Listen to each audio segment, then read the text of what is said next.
Hello guys, आज मैं आपको महिंद्रा थार के बारे में बताने वाला हूँ। जो एसी के काम करने वाले हैं, एसी के मैकेनिक है या गैरेज में जो एसी का काम करते हैं, उनके लिए मैं वीडियो बना रहा हूँ। नॉर्मली अभी जितनी भी गाड़ियाँ आ रही है तो हम क्या करते हैं कि भाई कूलिंग कोयल का एस्टीमेट दे देते हैं कि ज़्यादातर गाड़ी में कूलिंग कोयल ही लीकेज होती है। मेरे पास एक महिंद्रा की थार आई है, अभी मैंने प्रेशर भर के चेक किया तो प्रेशर डाउन हो रहा था, लीकेज हो रहा था। तो मैंने बिल्कुल माइनर लीकेज था, मैंने पार्टी को एस्टीमेट दे दिया कूलिंग कोयल का। मैंने चेक कर लिया, बाहर कोई जगह पे ऑयल का धब्बा नहीं था। ये अब जैसे कोई जगह से लीकेज होता है कूलिंग कोयल कंडेंसर कोई पाइप पे से, तो ऑयल की जगह ऑयल के साथ साथ लीकेज गैस के साथ साथ ऑयल भी बाहर आता है और उस पर मट्टी लग जाती है और हमको पता चल जाता है कि यहाँ से लीकेज।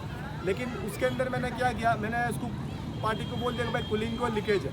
अब कूलिंग कोयल मैंने डाल दी बराबर। कूलिंग कोयल डालने के बाद मैंने वापस प्रेशर भरा, वापस प्रेशर भर के मैंने छोड़ दिया उसको। अभी मैंने 1-1.5 घंटे के बाद उसको चेक किया तो वापस प्रेशर उसमें से डाउन हो रहा था। अब प्रेशर डाउन हो रहा था, मेरे को डाउटफुल हो गया कि यार नहीं कूलिंग कोयल तो लीकेज नहीं है।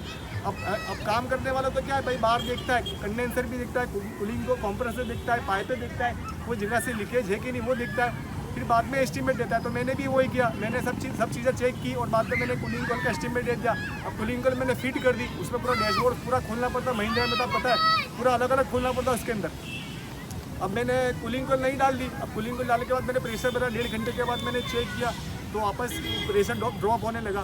फिर वापस मैंने क्या किया, मैंने वापस सब चीज़ें कुछ साबुन का जो मैंने फेस बनाया और वापस हर चीज़ मैंने चेक करी, कंप्रेसर भी चेक करा, कंडेंसर भी चेक करा, कंडेंसर के जॉइंट चेक किए, कूलिंग कोयल के जो जॉइंट थे वो चीज़ चेक किए, डिस्चार्ज पाइप जो क्लैंपिंग में से लीकेज होती है नॉर्मली सब गाड़ियों के अंदर, डिस्चार्ज पाइप की क्लैंपिंग चेक की, वाल पिन चेक की, HPLP स्विच चेक की, लेकिन मेरे को कोई जगह पर लीकेज ना मिला। फिर उसके बाद मैंने क्या किया, मैंने अब रात हो गई थी, मैंने कूलिंग कोयल डाल दी। अब उसके बाद मैंने रात के टाइम पे फिर से मैंने कंडेंसर को फिर से चेक किया। अब कंडेंसर के जो जॉइंट आते हैं, जो लिक्विड पाइप और डिस्चार्ज पाइप दोनों ऊपर नीचे लगते हैं, वो कंडेंसर पे मैं रात के टाइम पे नीचे से मैंने मोबाइल के टॉर्च चालू किया ग्रिल के पास से। अब उसके अंदर थार थी और थार के आगे वो जंगल में घूमने वाली गाड़ी थी और उसके आगे अपने वो रोलर था जो अपने गाड़ी खींचने में, अपनी गाड़ी अगर कीचड़ में फंस जाती है तो रोलर था उसके निकालने के लिए। और वो ग्रिल भी खुले ऐसी नहीं थी क्योंकि उसके आगे वो रोलर लगा हुआ था, वो जो रस्सी का रोलर आता है वो लगा हुआ था। अब वो ग्रिल भी खुले ऐसी नहीं थी, तो मैंने ग्रिल को थोड़ा आगे किया। फिर मैंने साबुन का फिर उस पर मैंने डाला, चेक किया और यहाँ से मैंने मोबाइल की लाइट मारी। और यहाँ से मैंने जैसे मोबाइल की लाइट मारी था तो साबुन का फिन अगर वो पाइप दोनों डिस्चार्ज और लिक्विड पाइप में से पानी जब नीचे उतरा ना तो नीचे की साइड एक फव्वारा होने लगा, फव्वारा बिल्कुल माइनर फव्वारा होने लगा। तब जाके पता चला कि कंडेंसर लीकेज।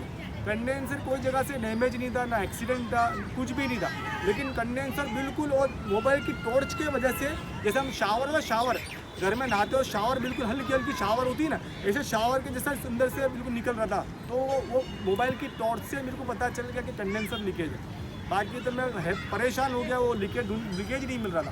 तो आपके पास अगर गाड़ी आती है, आपके पास वो गाड़ी अप्रोक्स से ना 60 से 70,000 के आसपास वो गाड़ी घूम गई थी। तो आपके पास अगर गाड़ी आती है, बात का बिल्कुल ध्यान रखें, चेक करें कि कूलिंग कोयल के अलावा कंडेंसर तो लीकेज नहीं है, कंडेंसर भी लीकेज होता है। आप कूलिंग कोयल डाल दोगे, फिर बाद में वो पार्टी तो अच्छी थी, चलो उसको मैंने बताया कि भाई ऐसा है, कूलिंग कोयल भी लीकेज है, कंडेंसर भी लीकेज है। देखो मैं आपको बताता हूँ, मैंने बिल्कुल वीडियो बना के भेजा, कंडेंसर भी लीकेज है।